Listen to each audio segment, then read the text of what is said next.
शाम 6 बजे की 6 खबरों में आज सबसे पहले आपको दिखाएंगे पाकिस्तान और बांग्लादेश में हिंदुओं के साथ बेरहमी पर क्यों चुप है वहां की सरकारें, इन हिंदुओं का कौन बनेगा सहारा। दूसरी खबर में दिखाएंगे किस तरह से श्रीनगर में पूजा के लिए जा रहे कश्मीरी पंडितों की बस पर कट्टरपंथियों ने पथराव किया। तीसरी खबर आपको सावधान करने वाली है, वैष्णो देवी मंदिर पर खुफिया एजेंसियों ने हमले का अलर्ट जारी किया है। चौथी खबर में दिल्ली को शर्मसार करने वाली एक दूषित सोच के बारे में बताएंगे। एक रेस्टोरेंट में कुछ बच्चों को सिर्फ इसलिए नहीं जाने दिया गया क्योंकि वो गरीब थे और उनके कपड़े गंदे थे। पांचवी खबर उस खोखले हो गए स्वास्थ्य विभाग की जिसके शिकार खुद एक कलेक्टर हो गए। और छठी खबर में आपको एक हैरान कर देने वाला वीडियो दिखाएंगे, कहां पार्किंग में खड़ी एक कार पर छोटा प्लेन गिर गया।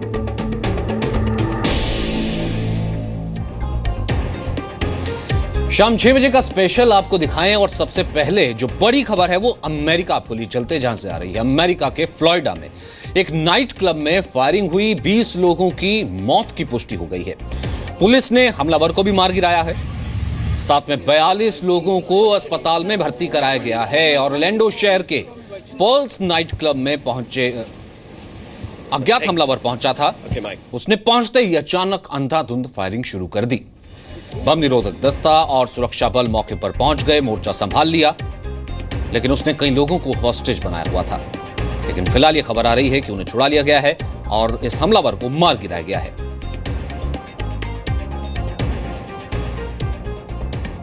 आगे बढ़ते हैं। 1947 में बंटवारे के बाद पाकिस्तान में हिंदू आबादी 15% थी, लेकिन अब 1.5% से भी कम।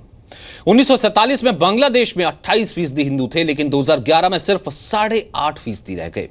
दिनों दिन पाकिस्तान और बांग्लादेश में रह रहे हिंदुओं पर अत्याचार बढ़ता जा रहा है। पाकिस्तान और बांग्लादेश के अल्पसंख्यक हिंदू आशा भरी निगाह से पीएम मोदी की ओर देख रहे हैं।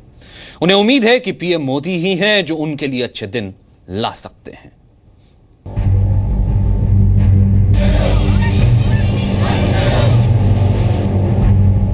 क्या पाकिस्तान बांग्लादेश में हिंदू होना गुनाह है?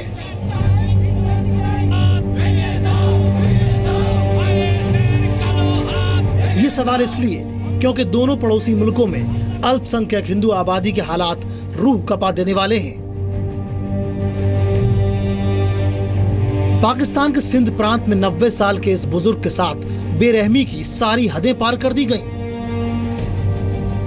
घोटली जिले के हयात पटाफी गांव के रहने वाले गोकुल दास की गलती बस इतनी थी कि पड़ोसी की दी हुई बिरयानी घर के बाहर बैठकर खा रहे थे। गोकुल दास को इफ्तार के वक्त से पहले खाता देख एक पुलिस कांस्टेबल अली हसन आपा खो बैठा। अली हसन ने अपने भाई मीर हसन के साथ 90 साल के बुजुर्ग की बेरहमी से पिटाई की। पूरे गांव के सामने 90 साल का बुजुर्ग पिट रहा था, लेकिन किसी ने बचाने की कोशिश तक नहीं की। पाकिस्तान के संविधान का आर्टिकल 25 अपने सभी नागरिकों को कानून के सामने बराबरी का हक देता है, लेकिन सच्चाई ये है कि पाकिस्तान में अल्पसंख्यक समुदाय की हालत काफी बदतर है। अहमदी, क्रिश्चियन, हिंदू और सिख सभी समुदाय के लोगों को लगभग हर रोज हिंसा और शोषण का शिकार होना पड़ता है।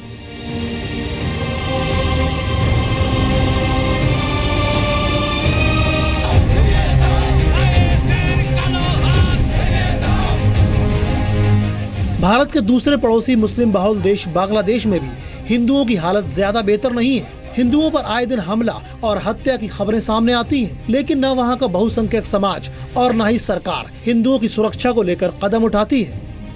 बांग्लादेश में पिछले 4 दिनों के भीतर ही 2 हिंदुओं की हत्याएं कर दी गयी। 10 जून को 60 साल के नित्य रंजन पांडे की हत्या, 7 जून को पुजारी आनंद गोपाल गांगुली की लाश खेत में मिली, 5 जून को एक पुलिस अफसर की पत्नी की हत्या और 5 जून को ही ईसाई कारोबारी की हत्या। मंदिर तोड़ रहा, जो देव देवी का मूर्तियाँ तोड़ रहा, जो जनाना है, लड़कियां है, उसको रेप चल रहा। एक बात यही है, हिंदू उधर कोई सुरक्षित नहीं है बांग्लादेश में। बांग्लादेश पुलिस की रिपोर्ट के मुताबिक जनवरी से अब तक इस्लामिक कट्टरपंथियों के हमले में 40 लोगों की मौत हो चुकी है। मुस्लिम बहुल इन देशों में अल्पसंख्यकों पर हो रहा अत्याचार दुनिया को क्यों नहीं दिखाई पड़ता? बांग्लादेशी हिंदुओं को डर है कि धार्मिक बहुसंख्यक और कट्टरपंथी समूह हिंदू समुदाय का सफाया करना चाहते हैं। हिंदुओं ने पीएम मोदी से दखल की मांग की है।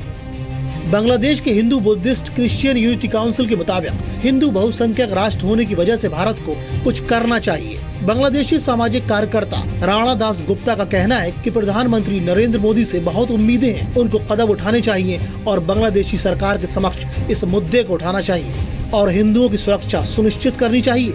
एक रिपोर्ट के मुताबिक 2013 के बाद बांग्लादेश में अल्पसंख्यक समुदाय के लोगों पर हमलों में तेजी आई है। जमात इस्लामी और दूसरे कट्टरपंथी लगातार हिंदुओं को निशाना बनाते हैं, लेकिन इन अल्पसंख्यक आबादी पर होने वाले जुल्म और शोषण के खिलाफ आवाज नहीं उठती है।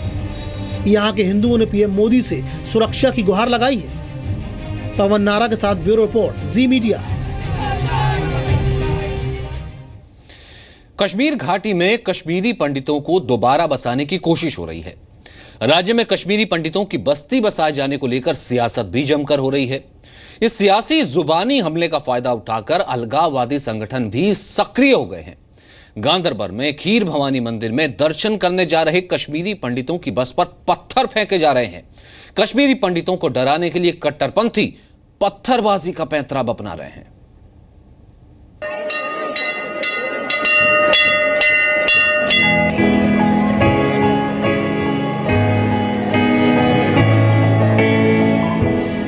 खीर भवानी देवी का ये मंदिर है। मंदिर में हर साल लगने वाला खीर भवानी त्योहार मनाया जा रहा है।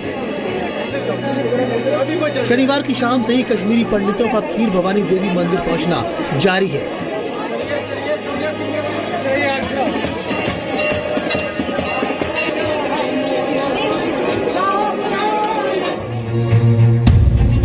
लेकिन अलगाववादी सोच रखने वालों को अमन चैन की दुआएं मांगने जा रहे कश्मीरी पंडितों का कारवां पसंद नहीं आ रहा है। खीर भवानी मंदिर जा रहे श्रद्धालु की बस पर पथराव किया गया। पत्थर लगने से 2 महिला श्रद्धालु मानसी कौल और हिना थूसू जख्मी हो गई। अनंतनाग जिले के एक पुलिस पोस्ट वानपो के करीब बस पर पत्थर फेंके गए।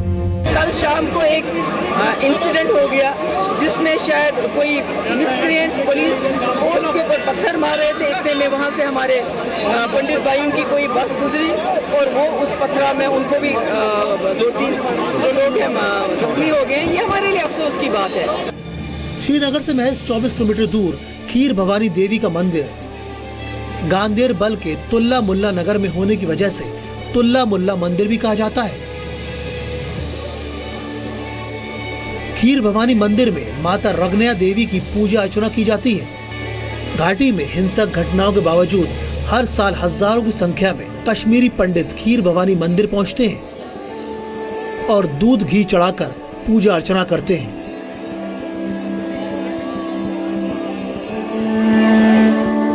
कश्मीर की मुख्यमंत्री महबूबा मुफ्ती भी खीर भवानी मंदिर गई और राज्य में अमन चैन के लिए खीर भवानी देवी से आशीर्वाद मांगा। कश्मीर में अमरनाथ यात्रा के बाद हिंदुओं का सबसे बड़ा त्योहार खीर भवानी को माना जाता है। खीर भवानी देवी के प्रति हिंदुओं, खासकर कश्मीरी पंडितों की विशेष आस्था है।